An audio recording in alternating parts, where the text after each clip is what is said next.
My wife cheated with her boss and stole $250, $0 from our joint account before suing me for half of our property. Guess I married a thief turned con artist. I never thought I'd be the kind of guy to get blindsided like this, but here I am, sitting in my living room staring at a pile of bank statements and my wife's phone, trying to make sense of a mess I didn't see coming. It all started a few months ago when Sarah, my wife, suddenly began acting weird. She used to be the kind of girl who'd text me good morning, make dinner, and be happy to spend weekends cuddled up watching TV. But then she started working late, claiming it was just her boss pushing her to finish a big project. At first, I didn't think much of it. We've been married for 5 years and I trusted her. We had a good life, decent jobs, a nice house, a little savings. But I started noticing small things. She'd come home with lipstick on her collar, or her phone would be glued to her hand, hiding her screen whenever I walked in. She'd brush off my questions with snide remarks telling me I was paranoid or insecure. She'd say, "You're overthinking again, Jake," with that dismissive tone that made me feel like I was going crazy. Then came the financial stuff. I'd check the bank account and see weird transactions, $5 here, $20 there, charges I didn't recognize. I thought maybe her credit card was being used fraudulently, but it turned out she was funneling money out of our joint account. I found out she stolen over $250, $0 in total, just siphoning it away little by little. I couldn't believe it. That kind of betrayal cuts deep, especially when it's from someone you thought you knew. The worst part, I caught her red-handed one night. I was going through the bills, trying to understand how we were going to pay off the credit card debt I just discovered, when I saw her phone sitting on the kitchen table. I picked it up and there was a string of explicit texts between her and her boss, Mark. They were talking about how she'd finally taken what she deserved and how she was so tired of pretending. There were pictures, naked selfies, and some of her in bed with him. I felt like I'd been punched in the gut. I stared at the screen, feeling my stomach turn. My wife, the woman I'd trusted with everything, was cheating on me with her boss, and apparently they'd been doing this for months. The money, gone, the trust, destroyed. The life I thought I was building was just a facade. That's when I knew I had to confront her, but I didn't just want to ask her why. I wanted her to see I knew everything. I wanted her to feel the weight of her lie. I waited until she got home from work that evening, my fists clenched, heart pounding. When she walked through the door, she looked annoyed, like I was bothering her with some petty issue. I didn't waste time. I showed her the phone, the bank statements, the texts, the photos. Her face twisted into a sneer. "You're crazy, Jake. You're just jealous because I'm working late. You don't understand how hard I work to keep this family afloat." I couldn't believe her lies. She told me she was just talking to her boss about work, that there was nothing going on, and that I was accusing her of something she didn't do. But I had proof, clear as day. Still, she kept spinning her story, acting like I was the one losing my mind. That moment was the beginning of a nightmare I couldn't wake up from. After that night, everything changed. I felt like I was walking around in a fog, trying to process what I'd just seen and heard. Part of me wanted to explode, to scream at her, to demand answers, but I knew that wouldn't get me anywhere. Instead, I sat her down the next morning, trying to keep my voice steady, and asked her outright, "Sarah, what's really going on? Are you cheating on me? Are you stealing from us?" She looked at me with that same bitchy smirk, like I was just some inconvenience she had to deal with. "Jake, you're overreacting," she said in that condescending tone. "You always jump to conclusions. Yeah, I've been working late, but that doesn't mean I'm cheating. And the money, it's just business expenses. You don't understand how things work at my office." She lied so easily, so fluently, that I almost believed her. Almost, but I knew better. I had the evidence and I knew she was lying. Still, I hesitated. Part of me wanted to believe she was innocent, that maybe I'd misunderstood something. But deep down, I knew this was bigger than a misunderstanding. The money, the texts, her evasiveness, it all pointed to something rotten. I started digging deeper. I hired a private investigator just to get some clarity. While I waited for his report, I watched her every move. She was cold, calculating, and dismissive. She'd leave her phone in the bathroom or hide it in her purse when I was around. She'd lie about where she was going, who she was meeting. I caught her in a lie about a dinner date, and that's when I found out she'd been seeing Mark, her boss, at a hotel downtown. They'd been sneaking around and she was trying to keep it hidden from me. The investigation confirmed what I'd suspected. She'd been having an affair with her boss for months. The money, she used it to fund their secret meetings, travel, and who knows what else. She'd even stolen $250,000 from our joint account, money we'd saved for a house, a future, our retirement, gone just like that. I felt sick, betrayed, humiliated, and furious all at once. I confronted her again with the evidence. This time her face didn't have that sneer, it was blank, almost like she was numb. She finally admitted to the affair, but her excuses still made me want to scream. "It's not what it looks like," she said. "Mark's just a friend. I needed to feel alive again. You were never there for me, Jake. You're so boring, so predictable. I thought I could find happiness elsewhere." That was the moment I realized I was married to someone who didn't care about the vows, about honesty, or even about me. She was a thief, stole our money, used me, and then lied her way out of every situation. I was devastated, but I knew I couldn't just walk away. Not yet. I needed to plan my next move carefully. I couldn't let her get away with this. I had to make her pay somehow for the damage she'd done. While she kept spinning her web of lies, I started making plans. I secretly contacted a lawyer, started gathering evidence of her theft, and looked into how to get my money back. The more I learned, the more I realized how deep her deception went. It wasn't just about cheating. She was a con artist, a thief, and a liar, and I was her latest mark. The betrayal cut so deep I felt like I was bleeding inside. I didn't know how I was going to get through this, but I knew I had to. For myself, for the life I still wanted to salvage, and to finally put an end to her lies. Over the next few weeks, everything moved so fast I could barely keep up. I was caught in a whirlwind of shock, anger, and a strange numbness that wouldn't go away. I kept replaying her words, her lies, the pictures, the bank statements. Every time I thought I had a handle on it, another piece of the puzzle fell into place. I started noticing her behavior changing. She was more defensive than ever, snapping at me over the smallest things, trying to gaslight me into doubting my own instincts. She'd say things like, "You're just jealous," or "You're making this all up," whenever I brought up the bank statements or the texts, but I wasn't buying it anymore. I had proof, and I was determined to see this through. One night I decided enough was enough. I sat her down again, this time with the lawyer's contact info in my pocket. I told her I knew everything, the affair, the theft, the lies. I told her I was filing for divorce and that I wanted my money back. Her reaction, pure venom. She yelled at me, calling me every name in the book, telling me I was a loser, a control freak, a nobody who couldn't keep her happy. Then she threw a tantrum, storming out of the house, slamming doors, crying crocodile tears that I knew were fake. That's when I realized I wasn't dealing with some innocent victim. Sarah was a manipulator, a con artist who had built her entire life on lies. She thought she could cheat her way out of everything, her affair, her theft, her marriage, and walk away unscathed.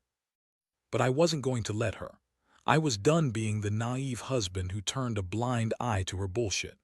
While she was out, I made a call to a forensic accountant, someone who could trace every dollar she'd stolen. I also contacted the bank to freeze our joint account. I wanted to make sure she couldn't drain it any further. I knew that if I didn't act fast, she'd try to cover her tracks or even try to manipulate the situation in her favor. The more I uncovered, the angrier I got. She lied about everything, about her job, her meetings, her feelings. She told me she loved me, that she was working late because she cared about our future. But all along, she was planning her escape, using me as a fool to bankroll her new life with Mark. The betrayal was so deep I couldn't even cry anymore. All I felt was a cold, hard resolve to get justice. I found out she'd even been secretly transferring money to offshore accounts, trying to hide her assets. She'd been living a double life, with her boss, with her stolen money, and with her lies. I couldn't believe I married someone who was nothing but a thief and a con artist. The woman I thought I knew was gone, replaced by someone who only cared about herself. As I sat alone in that house, staring at the empty walls, I realized I had to choose. I could let her keep lying, keep manipulating, and just accept a life of betrayal. Or I could fight back, take control, and make her pay for what she'd done. I chose the latter.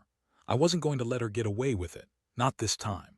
I was going to expose her, reclaim what was mine, and rebuild my life from the ashes of her lies. The legal process was brutal but necessary. I hired a lawyer who specialized in financial fraud and betrayal cases. We worked in secret, pulling together every piece of evidence I had collected: bank statements, text messages, photos, witness testimonies from the pie. The more we dug, the more I realized how deep her deception ran. She managed to steal over $250, $0 from our joint account, and she was trying to hide it in offshore accounts, fake invoices, and even some cash she kept hidden in a safe in the closet. The moment I presented all this to the lawyer, I saw her eyes widen with shock, and then she turned cold. The plan was simple: file for divorce, get a court order to freeze her assets, and pursue restitution for the stolen money. I was furious, but I kept my composure.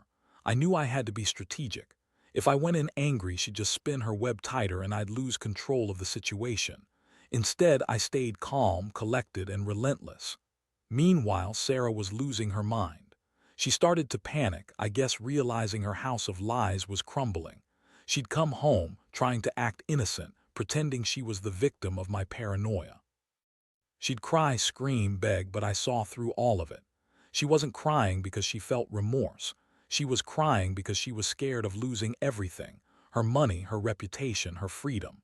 She kept insisting she was innocent, that she didn't steal from us, that Mark was just a business associate she'd been helping out.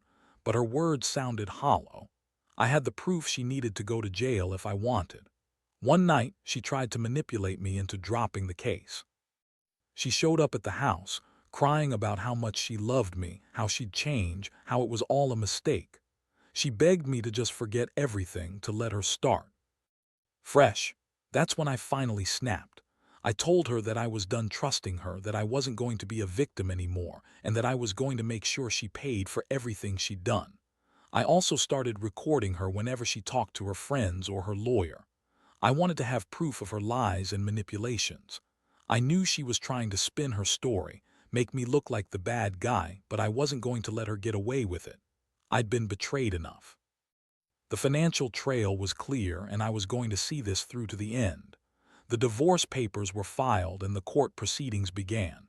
I knew she'd fight tooth and nail, but I was prepared. I wanted full restitution, and I wanted her to face the consequences of her actions. It was about justice, not just for me, but for the betrayal of everything we'd built. I couldn't believe I'd married a woman who turned out to be a thief and a con artist, but I also knew I wasn't going to be her victim any longer. I was taking back control, piece by piece, and I was done being the fool in this game. The court hearings were a whirlwind. Sarah did everything she could to stall, to spin stories, to deny everything. She claimed I was just jealous, insecure, that I was trying to ruin her reputation. She brought her own lawyer, a slick guy who tried to paint her as a victim of my paranoia. But I had the evidence: bank statements, wire transfer records, photos, witness testimonies, and I made sure it was all presented clearly and convincingly. During the hearings, I sat there listening to her spin her lies, her voice dripping with false innocence. She insisted she was innocent, that Mark was just a business associate, that the money was a loan or some kind of investment she was trying to help Mark with. But the judge wasn't buying it. The forensic accountant testified about the transfers to offshore accounts, the cash she'd been hiding, the way she'd manipulated the financial system to steal from us. When the judge finally made the ruling, I felt a strange mix of relief and anger. She was ordered to pay restitution for the stolen money, and the court awarded me full custody of the house and the assets I could prove were legally mine. The judge also issued a restraining order, forbidding her from contacting me or our children if we had any. The moment I saw her face, that smug look of hers fade into shock, I knew she'd lost her grip on her lies. But the biggest blow was yet to come. As part of the settlement, she was required to give an accounting of her assets, and that's when I found out she had managed to hide a significant portion of the stolen money. She'd been playing a game of hide and seek, but I had the proof to expose every last dollar. I wasn't just after revenge, I wanted justice. I wanted her to pay for what she'd done, for betraying everything we had. The aftermath was a blur. Sarah was forced to move out, leaving behind the house, her life of lies crumbling around her. She tried to contact me a few times, crying, begging, claiming she'd change, but I wasn't buying it. I knew she'd only tried to manipulate her way back into my life, but I had learned my lesson. Trust was gone. The woman I married was a con artist, a thief, and a liar, and I was finally free from her web of deceit. Looking back, I realize how much I've grown through this nightmare. I learned that betrayal can come from the people you trust the most, that money can be the root of all evil if you're not careful, and that revenge, when done right, isn't about anger, it's about justice. I've moved on, slowly rebuilding my life, but I'll never forget the lesson. Never ignore the signs.